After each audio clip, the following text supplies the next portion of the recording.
We are going to be making a gooseberry jam with vanilla and lemon. And gooseberries is another Scandinavian fruit that a lot of people are not familiar with maybe, but they grow very well here. So they kind of look like little miniature watermelons. And the key thing is to get rid of this little dried flower part and then the stem.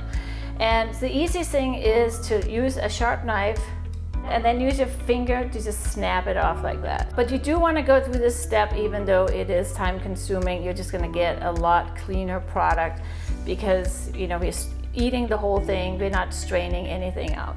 All right, now we're going to put the gooseberries into, we've got sugar, lemon zest, and lemon juice in here, but we're also adding a vanilla bean. And I like to slice the vanilla bean in half, score it down the center, because we're going to open it up, and it's not so much the vanilla bean, but the vanilla seeds that are going to add the flavor to it. So I've just scraped this off, and I'm going to put this in with the lemon peel and juice, and this will all cook together into an amazing gooseberry jam.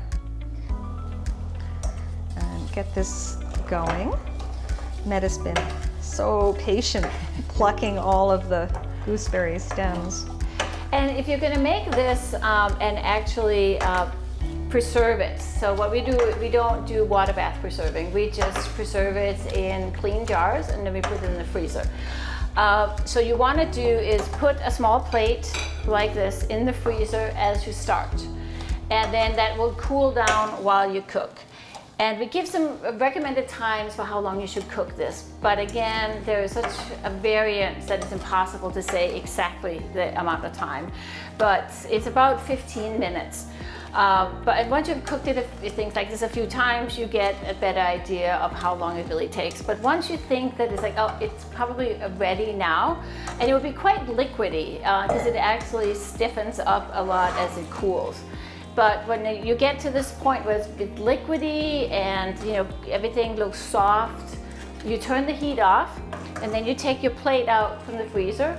You put a little dab on it, and it's like kind of like parting the waves of like the Red Sea, where you like put a dab in and you stick your finger in, and if it separates and stays apart, that is an indication of how it will actually be when it's cool. You know, I know that I keep stirring this, but I can leave it alone for a minute now that the gooseberries and the sugar and the lemon juice and the lemon zest have all been sort of, they've been coating these gooseberries. I'm going to let it sit for a minute. It'll start to bubble up and it'll be ready really soon. But it looks like we're ready to go here. You can tell because it's thickened up. And you can also tell, if you go like this, you can tell how it's beginning to stay separate. It's holding its shape, and that's really all we want.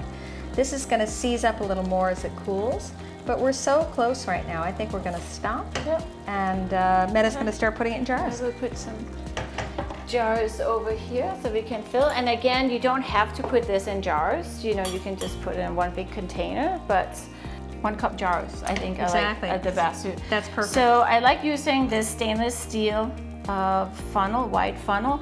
It helps clean the edges, keep the edges of the jars clean, because once you put a cover on it, you really don't want any fruit or anything on the edges. It will prevent the jars, the lids from sealing. And it's not super critical that they seal because we're going to store this in the refrigerator or the freezer, but at the same time it's nice to keep it as clean as possible. So about 1/2 inch, which is at the bottom of this funnel. One of the nice things about gooseberries is this is so delicious. It's both savory and sweet. So you can use this, swirl it into yogurt, put it on top of oatmeal. Frankly, I would take this once it's cooled down and just fold it into some whipped cream and make what that old-fashioned dessert called gooseberry fool. And it's delicious. If you know you want to do this as a savory, you can cut down a little bit of the sugar. So, but it's not very sweet. It's a lot less sweet than most jams. So it looks very liquid right now, but it will actually, you know, thicken up as it cools. So here's the gooseberry jam that we made.